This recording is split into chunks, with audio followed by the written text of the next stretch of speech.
Joining me now is Mick Mulvaney, former Donald Trump Chief of Staff. Mick, great to see you.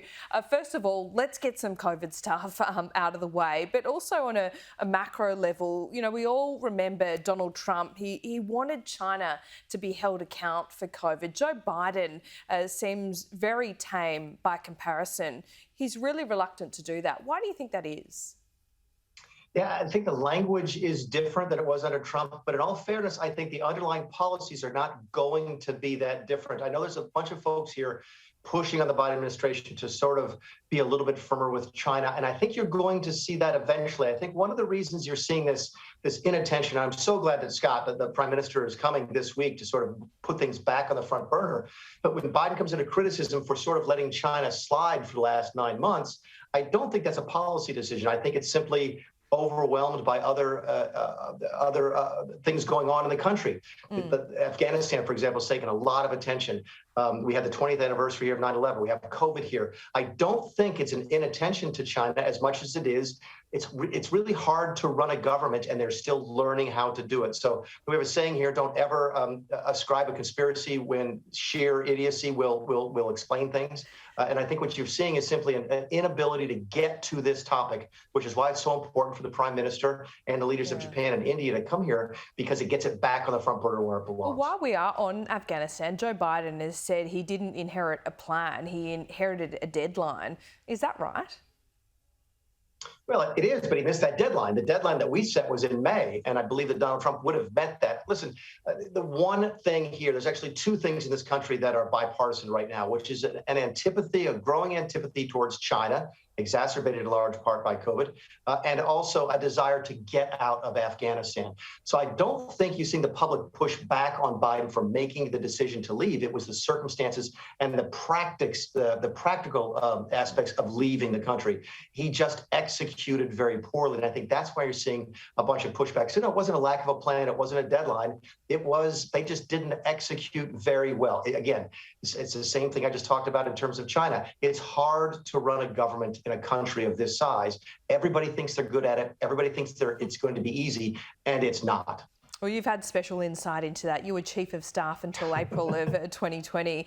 That's when we were just starting to learn about this virus. Did you see anything to suggest that the threat was a little earlier, perhaps back in November, December 2019?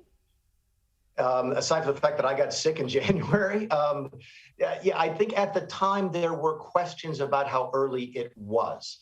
That being said, the things that we tried to do in late January, early February, I think helped a little bit. Once we found out that we had asymptomatic transmission, which is the ability to get if you were sick but not showing symptoms, you can get somebody else sick. This is fairly unusual when it comes to communicable diseases. And once we found out we had asymptomatic transmission, then all the planning that we did was simply out the window. So yeah, there is now some evidence that it might have been here earlier, but I don't think it would have made a difference. It wasn't until I got to Italy that we had confirmation of asymptomatic transmission, in large part because the Chinese were not sharing information, and I think the whole world suffered because of that.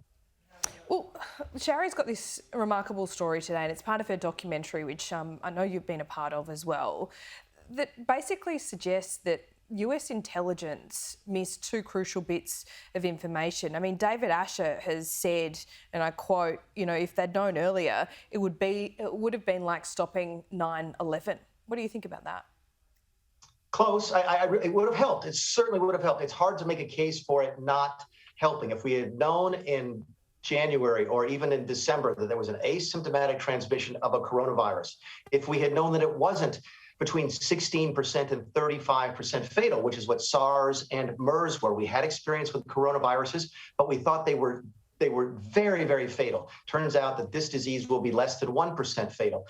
If we had known those things in January and February, even as early as December, do I think the response would have been different? Yes. Do I think the economic travesty that has taken place worldwide would have been different? Yes, I do. So anytime you can get good information, it's better to get it early than late. And I blame the Chinese for the lack of accountability on that. Yeah, there's a question about whether this information was there but not passed on to Donald Trump, simply not passed on to to his office. One of China's most high-profile and famous defectors says he tried to tell US intelligence back in November, and he also told a senior politician who he believes had the ear of Trump, which he hasn't named, that this thing was a serious concern. Do you believe any of that?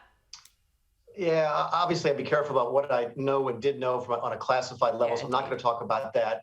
But what I'll talk about is the fact that we weren't able to get our people on the ground.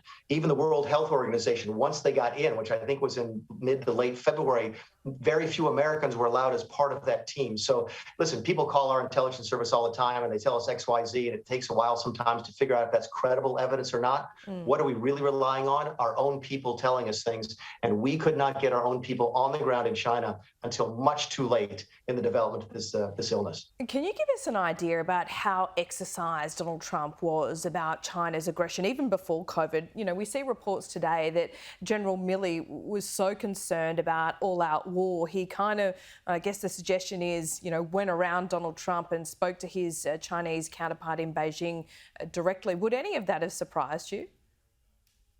I saw those reports. I know General Milley. I know General Milley would be a good man. Obviously, I work very closely with the president, so I'd want to talk to them myself. I did not see that, obviously, in the early days of COVID. Were we a little bit hamstrung is not the right word, but were we impacted by the fact that we were going through the last days of trade negotiations? Yes, but I think that's human nature. If you and I are talking about one agreement, we really don't want to get mad on another agreement until the first agreement is done. In hindsight, would you have done it differently? Certainly, hindsight is 2020. You don't have the benefit of that, especially when you're leading a nation like Australia, like the U.S., like China. You don't have that benefit. So in hindsight, it's easy to say, should we have been tougher on China? Probably. Would it have made a difference? I hope that getting better information would have, but it is what it is. And if the Chinese had simply been voluntarily coming forth with more information, the world would have been better off. Now, Prime Minister Morrison is headed to the White House next week. This is his first face-to-face meeting with Joe Biden. There's been, you know, some discussion about how quickly we got that phone call when Biden first became president, the intelligence that was shared with us and the conversations that were had about the withdrawal of Afghanistan. What is the state of the relationship between America and Australia under Biden? It seems like it has changed.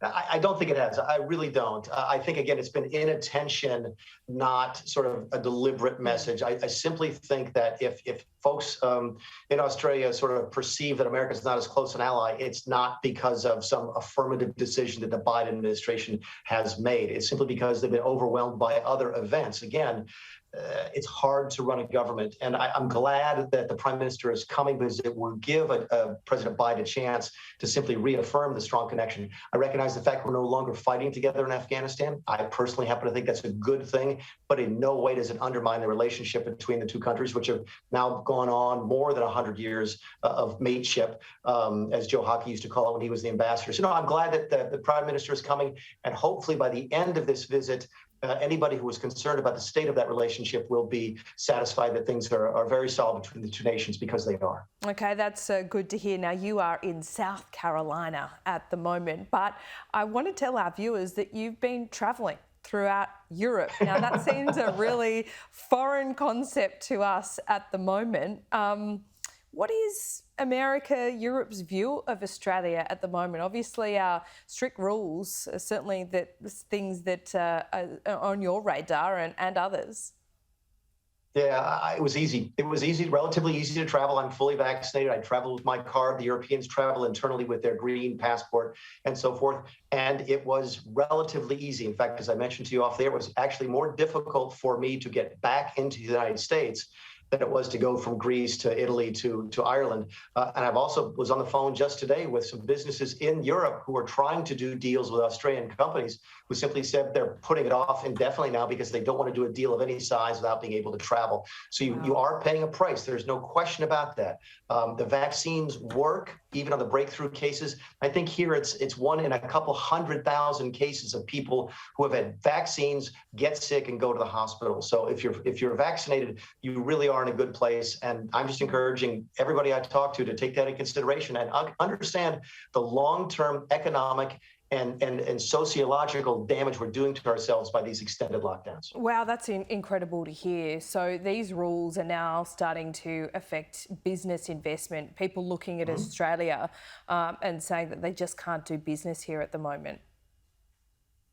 That's exactly right. And they're looking for places right now thinking, okay, if you handle this pandemic like this, let's say 2 years from now we invest in your country, how are you going to handle the next one? And if you lock down for 2 years, do we really want to invest in your nation? I think businesses are looking at countries that have handled this pandemic well as places to invest. And I'm not sure how well Australia is measuring up under that metric right now. Well, that's a bit of a bum note to end on, but Mick Mulvaney, thanks all the same for your honesty today. We really appreciate it. Great to speak to you again. Thanks very much.